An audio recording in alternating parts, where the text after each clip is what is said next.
When I was first introduced to do something like this, maybe 500 people, 1,000 people, I literally would come in the room, and as gifted and as talented as I was, even though I belonged and I had everything I needed to do, I would walk in the room and feel like I don't belong in this room. I remember, same gift, the videos had already been out, my numbers were great, and I would come in rooms and go, or like that room, like I go to a high school, like boom, I go to a youth detention center, boom, I go to a prison, boom.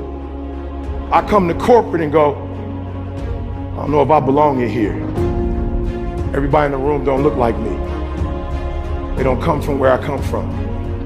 I don't know if I belong here, and I'll never forget. And I started talking to Les, and I started naming like, yo, you, Les Brown, this person, #1 in the world. He said, don't you ever say that again. I said, don't say what? He said, you the best in the world right now. I said, what? He said, you the best in the world right now. There's nobody as good as you in the world. You're the best right now. The only reason you're not the best right now is because you don't believe you're the best now. And when you walk out this room, I want you to go in and I'm the best right now. He said, before you even become #1, start to proclaim it and say it long before it happened. Say, I'm the #1 motivational speaker in the world. And when I was number 20, I started saying, I'm the #1 motivational speaker in the world. And I went to the computer, and the world said exactly what I said, that Eric Thomas is #1 in the world. I spoke it, the world heard it, and it activated. Your problem is that you don't believe you belong here. Your problem is that you don't think you should be sitting down here. When I believed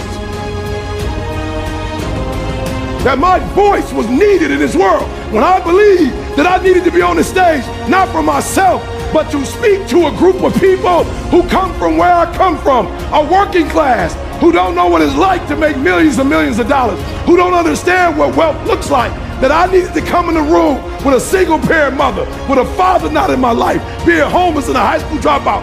Only somebody who comes from where you come from can tell you you belong. And I had to get my butt on stage because there's some folks that Les Brown can't reach. There's some folks that Tony Robbins can't reach. There's some folks that only I can reach. And so I need to be on the stage with them, doing what I was called to do.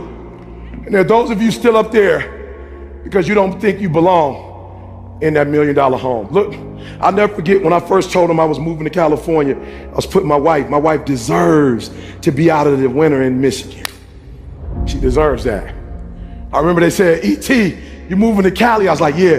They said, what was the first thing they said? You know how expensive California is? I said, it can't be too expensive. There's millions of people that live there. Like for real, when I moved there, it won't be like 5 of us in California. There are 5 human beings. I'm like, there's a lot of people live in California. It can't be that expensive. Are you selling your home in Michigan? I said, no, why would I do that? How can you afford 2 homes? How can I not? My wife has MS. How can I not? She wants to be with her family in the summer and she wants to be in the warmth in the winter. How can I not be bi-coastal? I won't be the first one. As a matter of fact, there's some people who own 3 and 4 homes. So we got one there, and now I'm looking at the French Riviera as my next spot. We talked about the French Riviera, baby. That's my next spot. Listen to me very closely. If I had one message to leave you with that's a game changer, is you need to start to believe.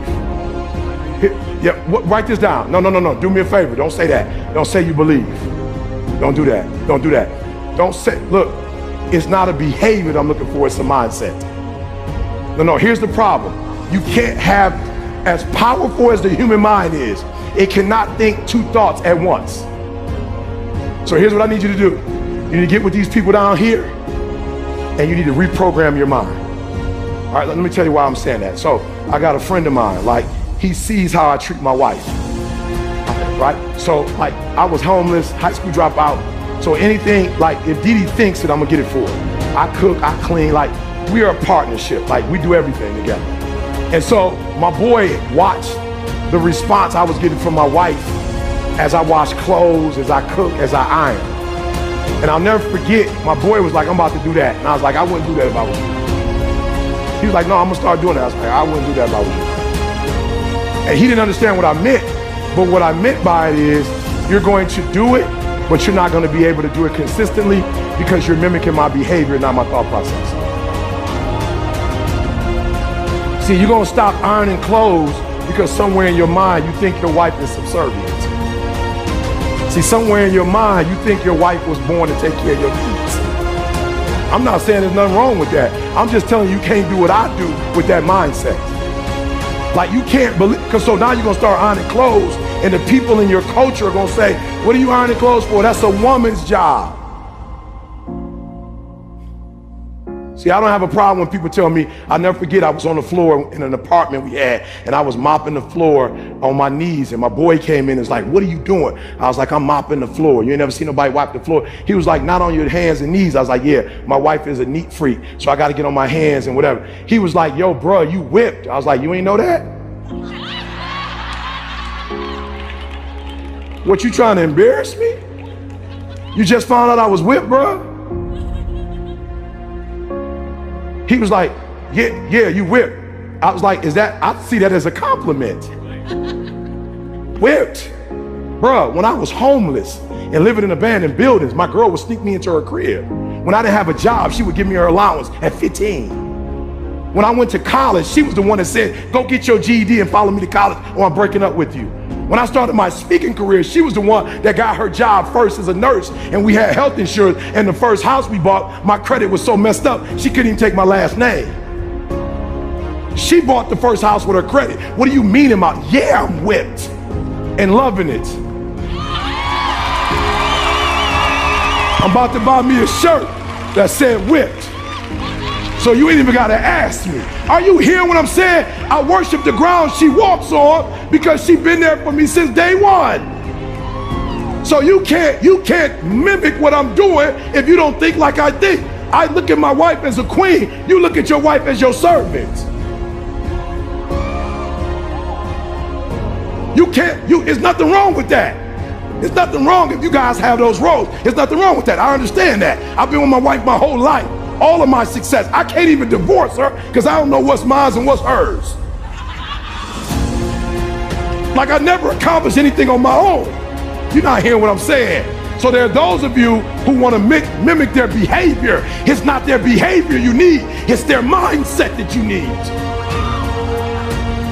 It's the way they think is what you need. And when you begin to think the way, let me say this to you, and this gonna be weird for my working class people. I actually worked harder when I worked.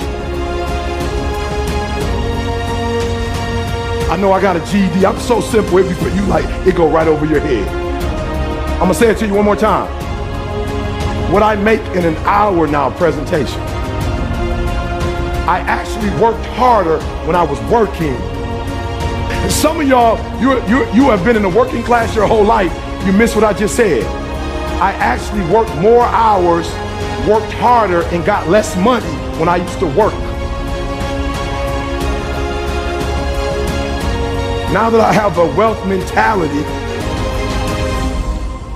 I just had a promoter call me to do some stuff in another country and was like a couple hundred, and I'm like, I'm good, bro. And he was like, no, did you hear how much I said? My man couldn't believe I was telling him no. He was like, how can you say no to 200,000? I said, because I'm an ATM machine, I'm wealth. I don't work for money, I think up money. Okay, I'm gonna say it one more time. I don't work for money, I think of ideas and make money.